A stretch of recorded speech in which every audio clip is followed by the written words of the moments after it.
Ô Américo Martins, vamos falar sobre essa publicação do ministro da Defesa israelense agora contigo. É uma provocação que vem sendo feita pelo governo israelense. A relação não estava boa, mas agora desandou de vez. Mas explica pra gente o que é essa aliança internacional que o Brasil deixou de fazer parte contra o Holocausto.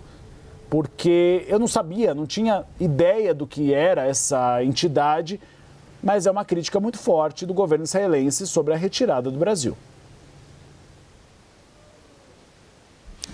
Sem dúvida, Uribe, muito boa tarde para você e todo mundo que nos acompanha aqui no Bastidores. Uribe, antes até de entrar nos detalhes dessa organização, a gente precisa lembrar que o antissemitismo, assim como a islamofobia, a negação do Holocausto, são todos crimes e devem ser combatidos. Isso é absolutamente posto e nada justifica nem o antissemitismo, nem a islamofobia e menos ainda a negação do fato histórico que foi o Holocausto. E por que eu estou falando isso e dando um destaque para a questão do Holocausto? Porque essa aliança IHRA em inglês, que a gente pode traduzir como Aliança Internacional para a Memória do Holocausto, foi criada no final da década de 1990 do ano passado, justamente para impedir que as pessoas esqueçam o Holocausto e também para desmontar teorias da conspiração, fake news, basicamente, Uribe, que negam a existência do Holocausto. É uma organização intergovernamental, tem cerca de 35 países que são membros e mais alguns países observadores. Eles tentam promover debates e estudos acadêmicos para que as pessoas não caiam nessa fantasia de negar o Holocausto, que é uma tendência em alguns lugares do mundo. Aqui na Europa chegou a ter muita gente falando esse tipo de barbaridade. Agora, segundo o governo brasileiro, e essa não é uma crítica apenas do Brasil, muitos outros governos e outros observadores também fazem essa crítica. Toda vez que existe dentro do ambiente da aliança algum tipo de crítica às políticas de Israel ou de defesa dos direitos dos palestinos ou a defesa, por exemplo, do Estado da Palestina, eles são considerados, todas essas defesas são consideradas atos antissemitas. E não é bem assim, porque é perfeitamente normal, possível e até justificável se criticar políticas do governo de Israel, como, por exemplo, as que estão sendo feitas na faixa de Gaza. Mas isso não é necessariamente antissemitismo. O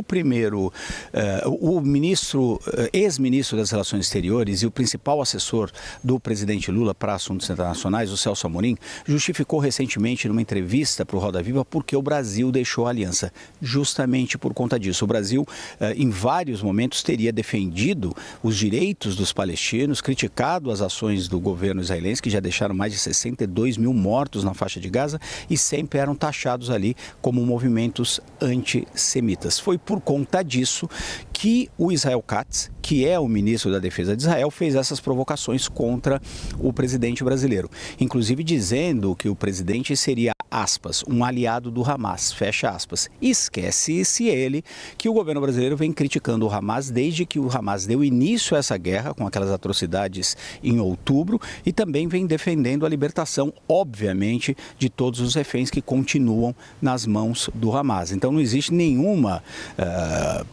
nada que comprove esse tipo de provocação do ministro Katz. Agora eu queria também, Uribe, só para complementar, lembrar quem é o Israel Katz. O Israel Katz é um político que está se radicalizando muito na frente do Ministério da Defesa. Nessa posição, ele é responsável, por exemplo, com ataques contra civis palestinos, inclusive aqueles do hospital, que a gente vai falar daqui a pouquinho, que aconteceu ontem, e ele era o ministro das Relações Exteriores quando o Brasil teve aquele entrevero com o governo israelense, quando o presidente Lula fez aqueles comentários absolutamente infelizes, comparando Adolf Hitler, ações do Adolf Hitler na Segunda Guerra Mundial, que os israelenses fizeram e continuam fazendo em Gaza. A partir dali, o presidente foi declarado persona non grata pelo Israel Katz e ele depois convocou o embaixador brasileiro, primeiro no Museu do Holocausto e depois deu uma entrevista para a mídia local, criticando o Brasil em hebraico, uma língua que o embaixador não conhecia, portanto não podia se defender. Pelo menos ele não tinha